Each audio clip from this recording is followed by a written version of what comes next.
Good or bad? Neither. That's not good. No, it's good coffee. It's just not what you were expecting? Exactly. Doesn't taste like coffee. It is coffee. We've established that. Yeah, but not coffee. Coffee. You know what I mean. Unfortunately, I do. A bit bitter, chocolatey, goes really well with milk and sugar. Yeah, that's coffee. Or is that maybe just the coffee that you were taught tasted like coffee? Taught? Yeah. Taught by who? Exactly. Who taught the world what coffee is supposed to taste like? Welcome to Anatomy of Flavour, brought to you by Specialty Roasters, where we connect the craft of coffee with the cup in your hands. I'm your navigator on this journey of taste, for those with good taste.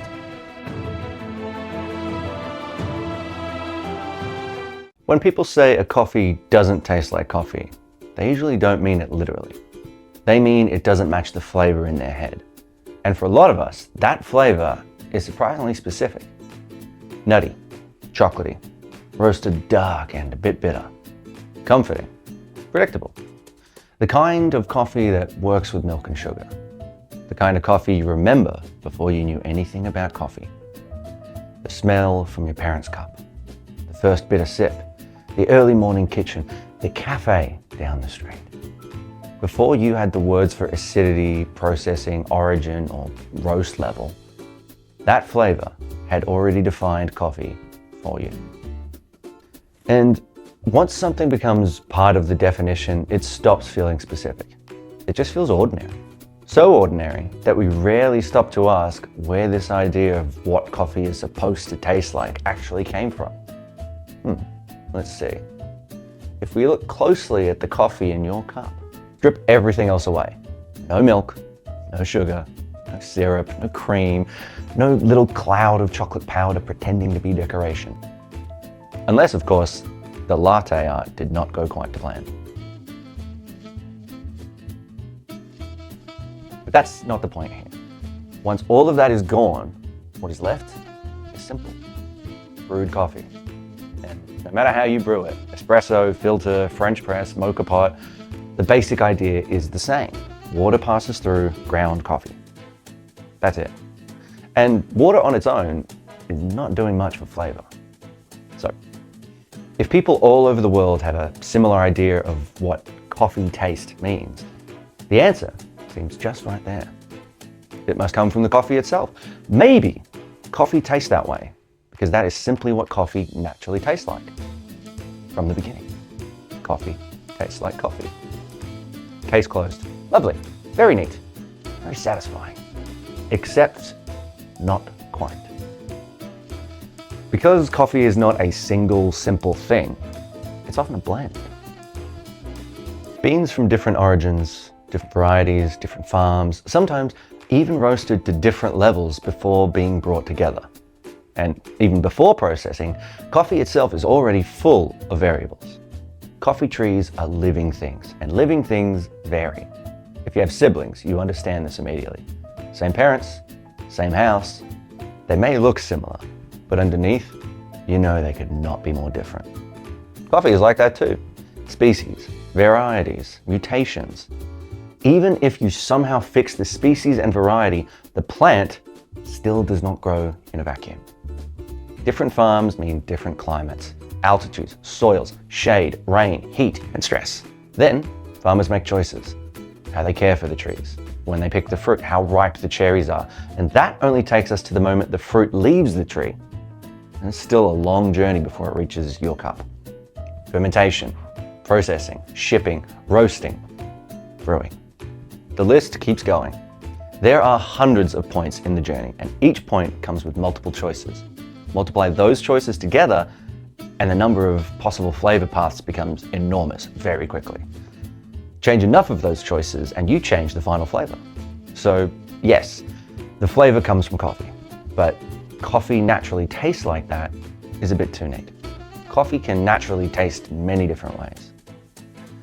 And this is where the flavor wheel becomes useful. It is basically a visual map of how wide coffee flavor can be. One coffee can be round, nutty, chocolatey, and soft. Another can be bright, floral, citrusy, tea-like, or full of red fruit. Not just one flavor, not just coffee tastes. So if coffee can taste this different, who taught us to expect the same thing? Who set that definition of what coffee should taste like? And this is the strange part. You may have a colleague who disagrees with you on everything. When you suggest changing something, they ask, why are you rushing? When you suggest keeping something, they ask, why are you stuck in the past? Everything, literally everything. But when it comes to the classic idea of coffee flavor, somehow both of you are picturing something very similar. So, how does that happen?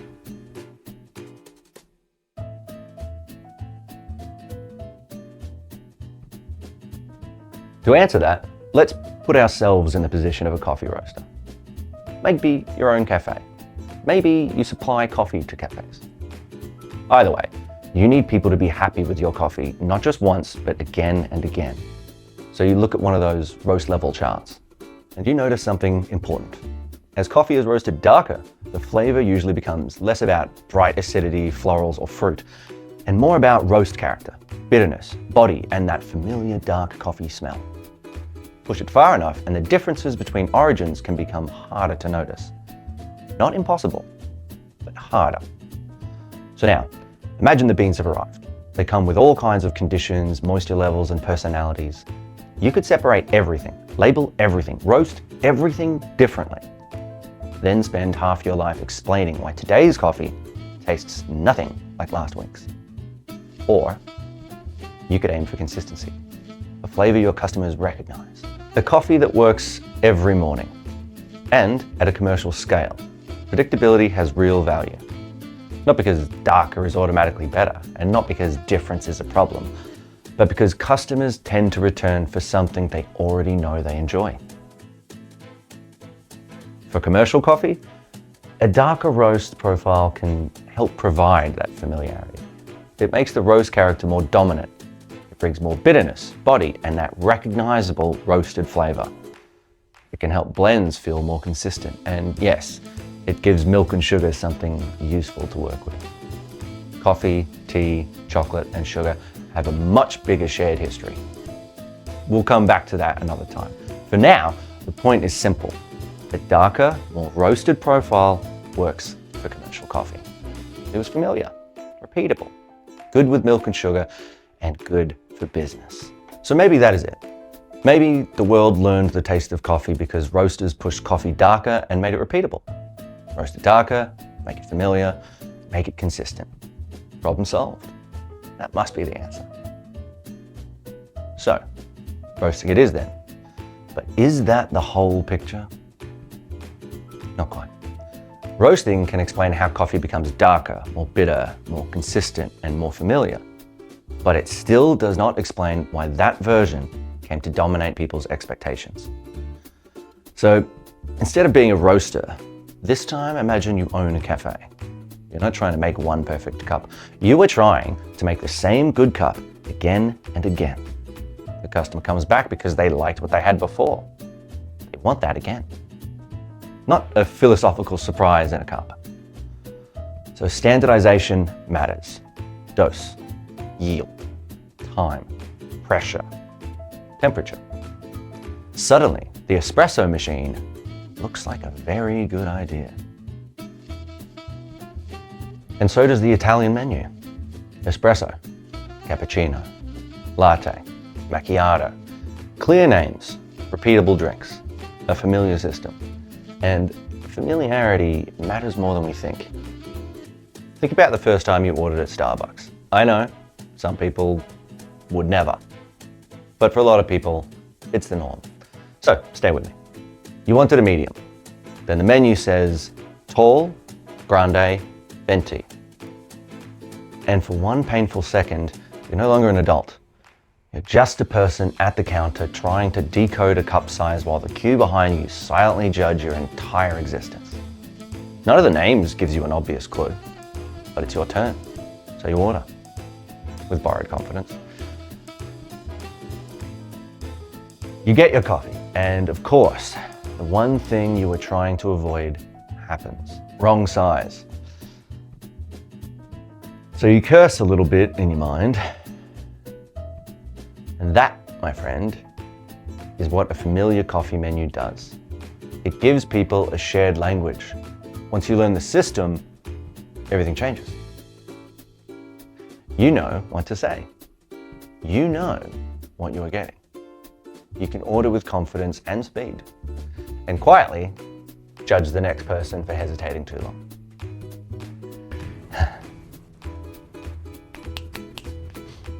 This is what cafes did with espresso, cappuccino, latte, and macchiato. Customers did not need to know the farm, the variety, the processing method, or the roast curve. They just needed to recognize the drink, order what they understood, get what they knew they liked. So now we have a very convincing answer. Darker roasting makes coffee more consistent. Espresso culture makes coffee more recognizable. Milk drinks reward coffee strong enough to hold its shape. Together, they make one version of coffee feel normal. This must be it. The roast profile standardizes flavor. The machine standardizes brewing, and the menu standardizes ordering. But wait a minute. As we discussed earlier, coffee has hundreds of points where flavor can change. Before roasting, before the cafe, before it even leaves the farm. So far, we've only talked about what happens after the beans arrive at the roastery. So one important piece is still missing. Where did that coffee behind this system come from? Just before we carry on, if you've been enjoying these stories, we'd love to have you stick around. We'd love it more if you'd subscribe to Specialty Roasters and help us share these stories with other curious people. And also send this episode to someone you'd enjoy having a coffee with. All right, back to the story.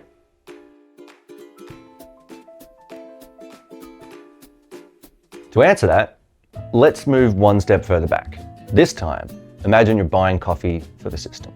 Not for one cup, not for one cafe, but for roasters, cafes, supermarkets, offices, restaurants, hotels, and households. At that scale, you cannot only chase what is rare or exciting. You need coffee that can show up, coffee that can be bought again, roasted again, blended again, served again, and again, and again, and again. Different scale, same logic.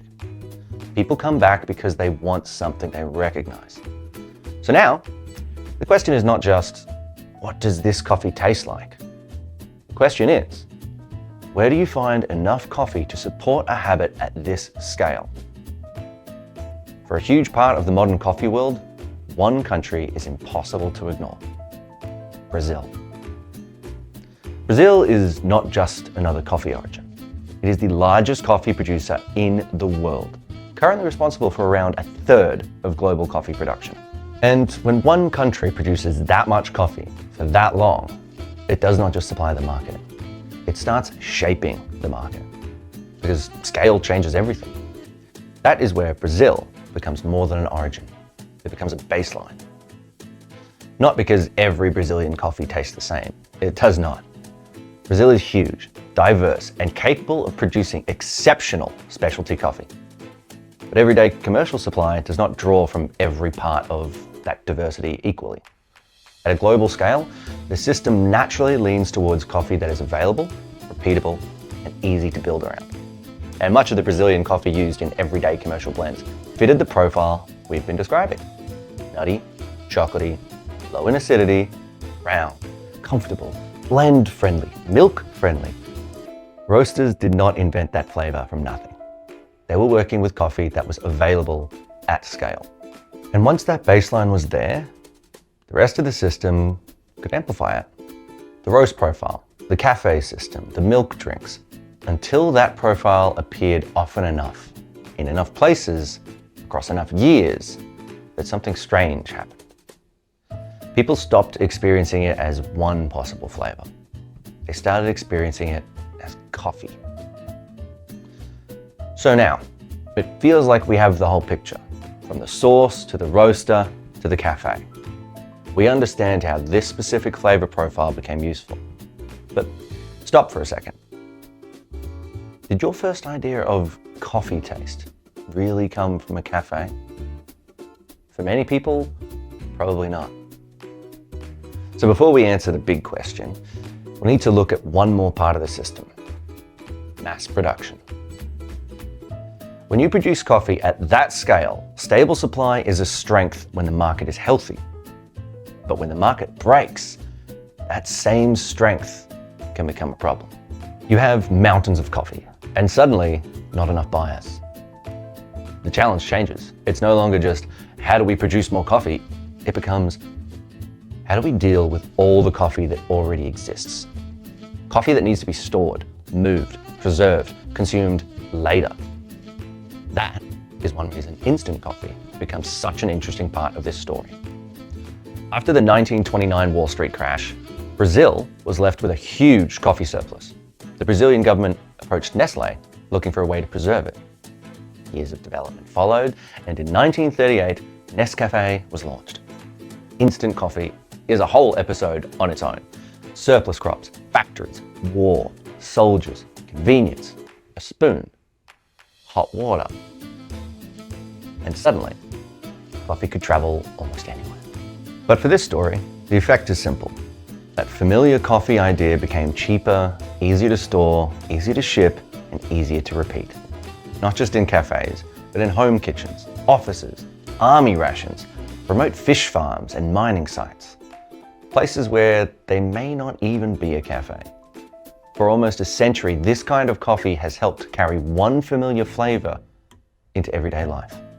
Widely, relentlessly, until that flavor became something you grew up with.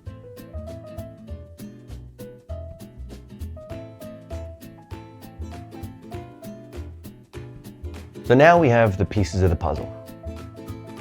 Brazil provided the baseline. Roasters made it more repeatable and recognizable. Cafes turned it into a ritual. Espresso machines, Italian menus, milk drinks, and mass market coffee carried it beyond the cafe. Instant coffee, canned coffee, ready to drink coffee, coffee that required almost no knowledge to enjoy almost anywhere. Earlier we talked about coffee as hundreds of choices with a huge number of possible flavor paths. But mass market coffee did the opposite. It compressed all that complexity into something simple.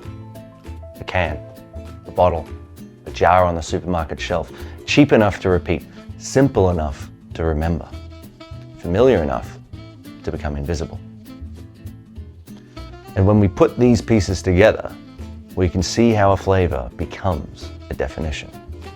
Not because it is the only version of coffee, not because it is what coffee was always meant to be, but because it appeared so often, in so many forms, across so many years, that eventually people stopped asking where it came from.